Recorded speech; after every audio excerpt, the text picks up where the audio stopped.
बहुत सारा दंगा प्रसाद हो रहा है, उस पर क्या कहना? वहाँ भी शांति व्यवस्था तो उसका भी एक तरीके से वहाँ पर रैली के माध्यम से बांग्लादेश है कि मणिपुर में नहीं, देखिए स्थितियाँ धीरे धीरे सुधरने में समय लगती है और निश्चित रूप से जहाँ ऐसी स्थितियाँ उत्पन्न होती है उसको सुधारने में समय लगेगा।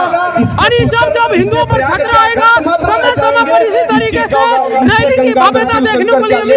अभी इस कार्यक्रम में आपको हमारे जो मुख्य अतिथिगण है, अन्य हमारे जो बात करने वाले नेतागण हैं, उनके द्वारा आपको विस्तृत रूप से जानकारी दी जाएगी। हमारा मन ये परिपूर्ण है।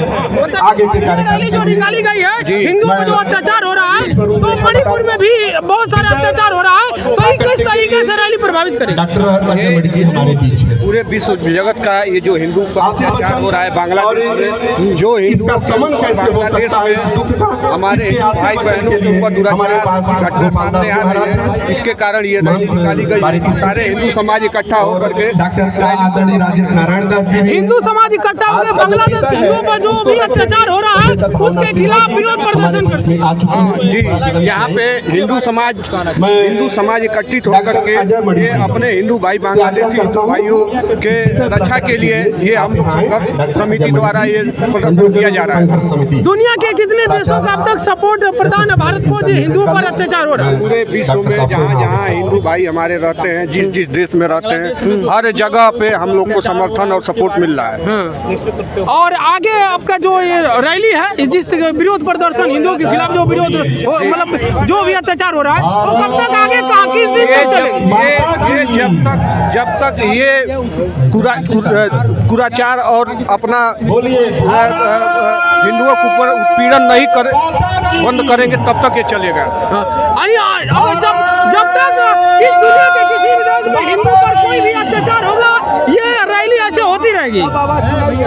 ये रैली हमेशा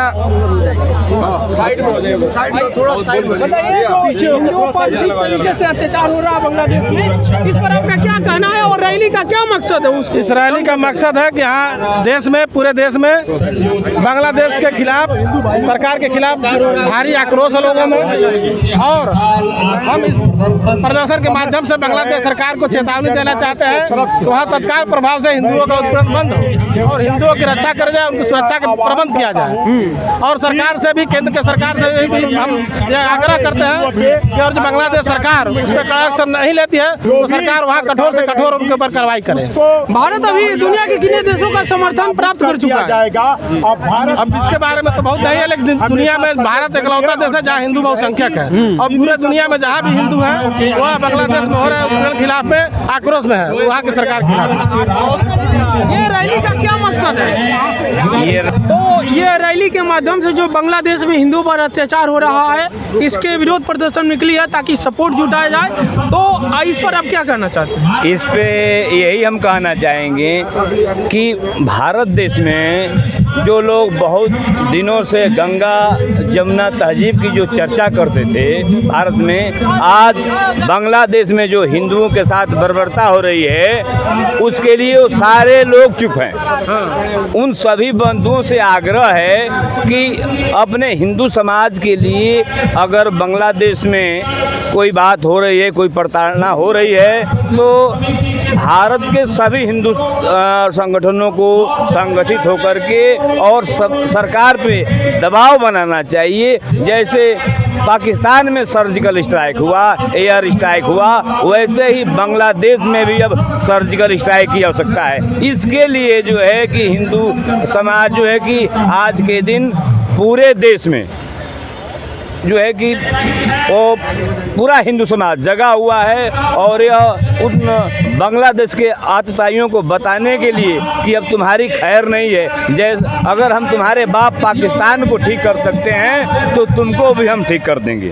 तो जिस तरीके से भारत यहाँ पर, ये तो बांग्लादेश अलग कंट्री है, एक भारत से ही बना है लेकिन अलग कंट्री है, वहाँ पर कोई स्ट्राइक करने के लिए किस तरीके से ग्लोबल सपोर्ट भारत को मिल रहा है? क्या भारत के माननीय प्रधानमंत्री नरेंद्र मोदी जी ग्लोबल सपोर्ट कितने देशों से प्राप्त करेंगे, कितने देशों से? हाँ भाई, वो राजनीतिक विषय है। हमारे प्रधानमंत्री जी अन्य देशों के संपर्क में हैं और कैसे बांग्लादेश को ठीक किया जाए उस पे जो है कि गहन चर्चा हो रही है। और जैसे पाकिस्तान आए दिन जो है कि भारत में गलत हरकत करता था और उसका इलाज जैसे पाकिस्तान जैसे देश का इलाज हो गया, वैसे ही इलाज अब बांग्लादेश का भी भारत के। रुकिए अभी बोलिए। तो हम इस वक्त देवरिया जिला में हैं और यहाँ पर जानते हैं बांग्लादेश में हिंदुओं पर जो अत्याचार हो रहा है उस पर एक रैली निकली है, तो इनसे जानना चाहते हैं रैली का क्या मकसद है और आगे इसका क्या स्पेंड होगा? रैली का यही मकसद है कि पूरे देश के जो हिंदू समाज सोया हुआ है उसको जगाना भी एक मकसद है। क्योंकि बांग्लादेश में जो हो रहा है आज पूरा हिंदू समाज उद्वेलित है, एक आशा पूरा विश्व, बांग्लादेश के हिंदू और पूरे विश्व के हिंदू आज भारत को आशा भरी नज़रों से देख रहे हैं कि कब भारत बांग्लादेश को ठीक करे और वहाँ सर्जिकल स्ट्राइक के माध्यम से या एयर स्ट्राइक के माध्यम से वहाँ के हिंदुओं की रक्षा करे।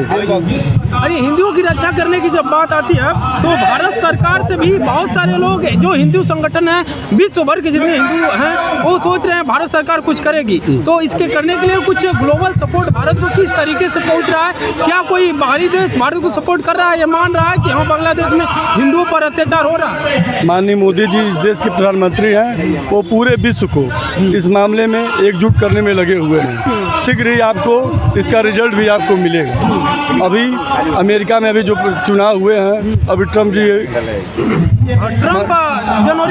जनवरी में भी जब तक वो आसीन नहीं हो जाते हैं अपने पद पर तब तक थोड़ी दिक्कतें, जिस दिन आसीन हो जाएंगे सारे समस्याएं ऑटोमेटिक खत्म हो जाएंगी। अच्छा, ये मानते हैं ट्रम्प के जो भी सरकार होगी उसमें 2 हिंदू बहुत पावरफुल स्थान पर हैं, तो कुछ ट्रम्प का क्या नजर, बाइडन और ट्रम्प का अंतर बता सकते हैं क्या? बाइडन क्योंकि अमेरिका में भी बहुसंख्यक वहाँ भी हिंदू समाज पर्याप्त मात्रा में हो गया है।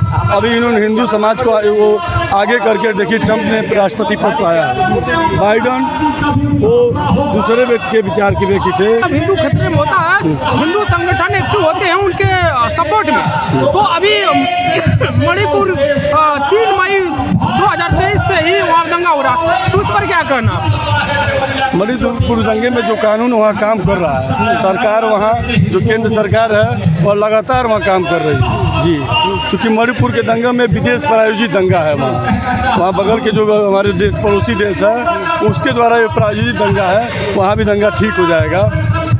वो मैतेई और कुकी समाज को लेकर आरक्षण का ये विरोध है और आगे बढ़ता जा रहा है, तो उस पर अब क्या कहना चाहिए? केंद्र सरकार उस पर लगातार काम कर रही है, क्योंकि वहाँ इतना भ्रम की स्थिति पैदा हो गई है तो लोगों को पूरी जानकारी नहीं है। हाँ, आरक्षण के नाम पर विदेशी ताकतें लगातार उनको भड़का रही है जी। तो विदेशी ताकतों को मुंहतोड़ जवाब देना भारत, केंद्र सरकार जब जब मौका मिलता है उनको जवाब देने का काम करती है। जब भी उनको जब मौका मिलता है केंद्र सरकार को लगातार उनको जवाब दे रही है और जवाब देने का काम कर रही है। मणिपुर में 19 महीना हो चुका है जी, कभी दंगा रुका नहीं, हमेशा होता रहा, महिलाओं और बच्चों पर इस तरीके का अत्याचार हो। चूँकि मणिपुर अपने केंद्र सरकार पूर्वोत्तर का राज्य है, वहाँ की स्थितियाँ हमारी स्थितियाँ से थोड़ी भिन्न है, इसकी भी समस्या वहाँ आ रही है। अच्छा, आप बताइए इस रैली का क्या मकसद है? देखिए, बांग्लादेश में आतंकवादी सरकार बन गया है, वहाँ न्याय पालिका एकदम भ्रष्ट हो चुकी है, एकदम एक आतंकवादी के सपोर्ट में है। वहाँ हिंदू अल्पसंख्यक के ऊपर ज़्यादा से ज़्यादा हमला हो रहे हैं, बच्चों के रेप और हत्या हो रही है, इसका हम लोग उसका खड़ा विरोध कर रहे हैं। हम लोग माननीय मोदी से मांग करते हैं कि हर हाल में इस बांग्लादेश में हिंदुओं का उत्पीड़न बंद किया जाए, हिंदुओं को हमले बंद किया जाए। अगर नहीं हो पाता है तो हम उस पर जैसे भी हो रणनीति बना करके वहाँ के हिंदुओं की रक्षा बाउंड्री लाइन से पार जाकर भी उनकी रक्षा करने की कोशिश करेंगे। अरे अगर यहाँ पर कोई एक्शन नहीं लिया जाता है तो वहाँ पर और जो भी संगठन है, हिंदू संगठन है भारत के, वहाँ पर एक्शन लेंगे, मतलब उसको सरकार को सुधार, अंतरिम सरकार जो बांग्लादेश में है उसे सुधारने का प्रयास करेंगे। एकदम वो तो वहाँ पे स्वामी जब लड़ रहे थे उसके खिलाफ, सरकार के खिलाफ, जो चाहिए उनके खिलाफ, लेकिन उसका प्रायोजित है। बांग्लादेश को हमेशा हिंदुस्तान सपोर्ट किया, उसको आज़ाद करने से लेकर अब तक सपोर्ट किया, लेकिन जब से वहाँ के आंतरिक जो आतंकवादी सपोर्ट किए हैं तब से वहाँ की व्यवस्थाएँ बदहाल हो गई हैं। यानी जब से शेख हसीना की सरकार चली गई है, अंतरिम सरकार आई है, वो धीरे धीरे चाइना प्रो, यूएस प्रो हो रहा है, इसकी वजह से वहाँ पे हिंदू या जो भी अल्पसंख्यक है उस पर हमला हो रहे हैं। वहाँ के मुसलमान हमारे यहाँ के मुसलमान से बहुत अंतर है। आपको हमारे लगता है कि वो विदेशी प्रायोजित है? हाँ, विदेश प्रायोजित है। वहाँ की सरकार है वह विदेशी कहीं न कहीं आतंकवादी शासन है, क्योंकि इसके पहले जब शेख हसीना